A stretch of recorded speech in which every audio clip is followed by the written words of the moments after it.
innal halala bayyinun wa innal haramu bayyinun wa bainahuma umurun mustabihatun.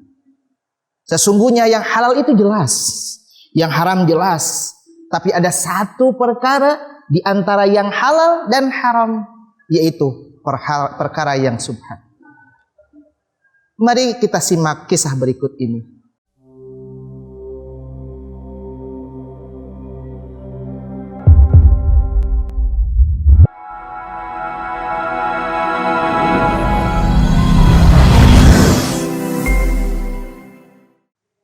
Assalamualaikum warahmatullahi wabarakatuh.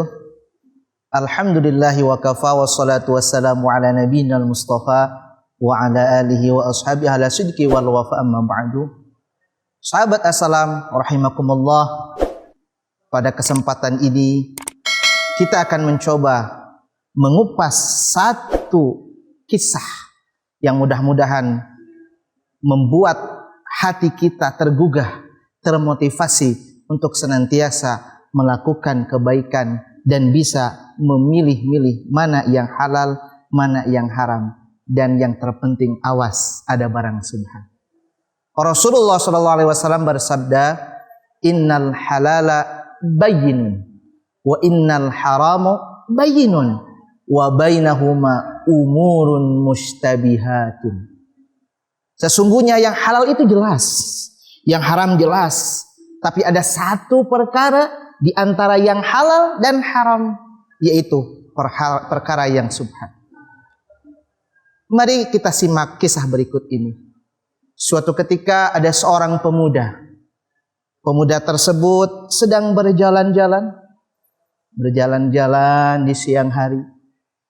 Kemudian tak terasa dia sampai di sebuah sungai, dan tak terasa juga kakinya mulai pegal.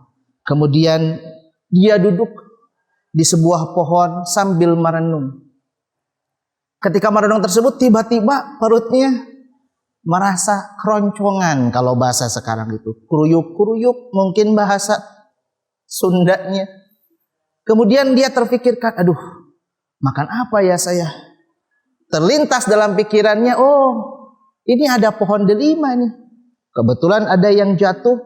Kemudian dia ambil, dia cuci, kemudian dia makan.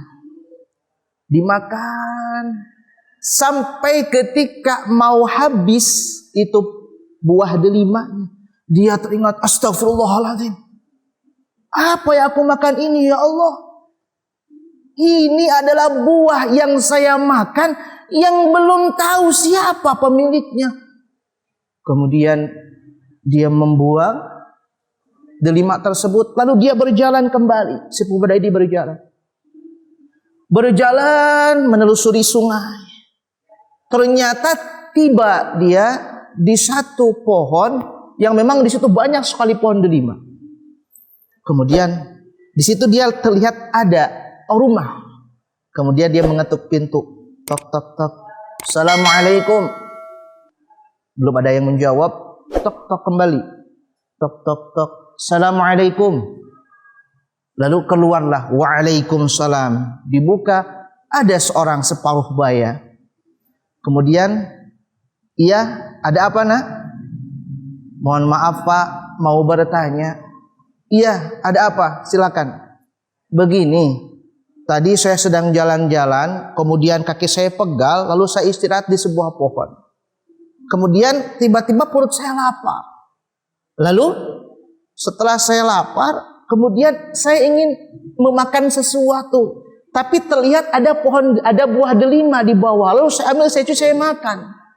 Setelah saya makan, mau habis, saya baru ingat buah delima ini belum ada pemiliknya. Maka saya mencoba untuk mencari siapakah pemilik buah delima ini. Oh, apakah bapak yang memiliki buah delima itu? Pohon yang di sana? Oh, ya itu punya saya. Ada apa?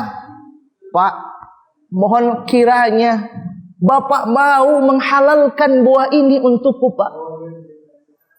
Kemudian orang tua ini berpikir, wah, jarang ada pemuda yang seperti ini. Hanya makan delima saja, dia meminta halal.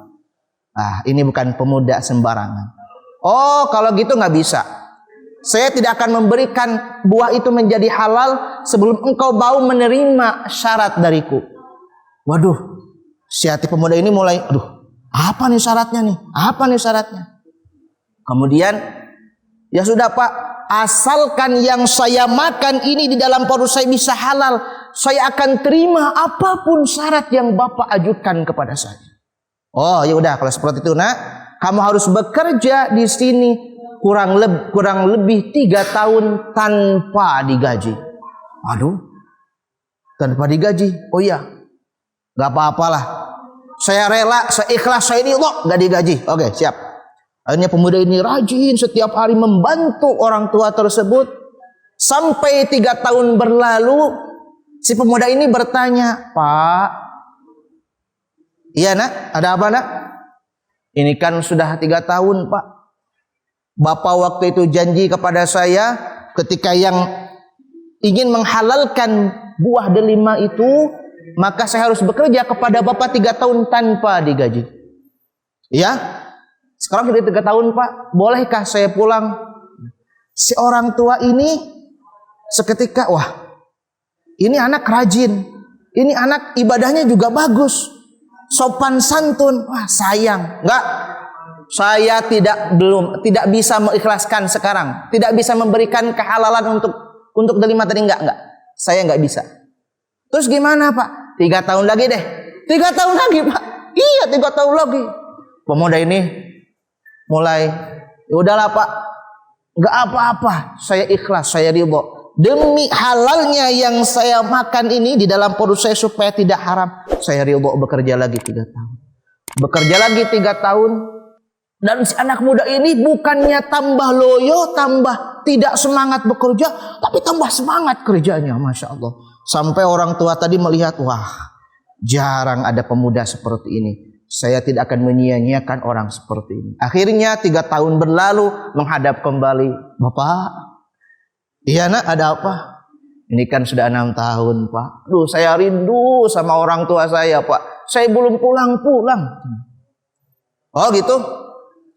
Kalau kamu ingin mendapatkan kehalalan dari apa yang telah kamu makan, maka ada satu syarat lagi yang harus kamu lakukan untukku. Apa itu Pak? Kamu harus menikahi putriku yang tuli, yang bisu, dan yang buta, juga lumpuh. Mendengar kata-kata itu, si pemuda tadi seperti disambar geledek di siang hari. Ya Allah, ujian apa lagi untukku ya Allah? Aku harus menikahi seseorang yang bisu, yang tuli, yang buta, juga lumpuh. Tapi ya Allah, demi mendapatkan kehalalan yang telah aku makan, ya Allah, saya rela ya Allah. Dengan hati yang lemas, dengan keputusan yang ya sedikit terpaksa, si pemuda tadi berkata, baik Pak, saya akan terima syarat yang terakhir. Ya sudah, sebelum nanti engkau aku nikahkan dengan dia, engkau bisa melihat calon istrimu. Maka si pemuda ini berjalan, ya, nanti di sana ada kamar, kamu boleh melihat. Dia berjalan, telah sampai di kamar. Kemudian dia melihat satu sosok perempuan yang begitu cantik sedang membaca Al-Quran. Kemudian juga dia tidak buta, tidak tuli, bahkan kakinya bisa berdiri karena sambil membaca Al-Quran tetapi dihafal. Kalau dipastikan mungkin Bismillahirrahmanirrahim, ya ayyuhalladzina amanu kutiba alaikumussyam, mungkin jalan-jalan seperti itu dilihat. Begitu terkejut pemuda itu, wah ini bukan istri saya. Lari lagi, lari. Kenapa kau lari? Bapak berbohong. Apa yang bohongnya?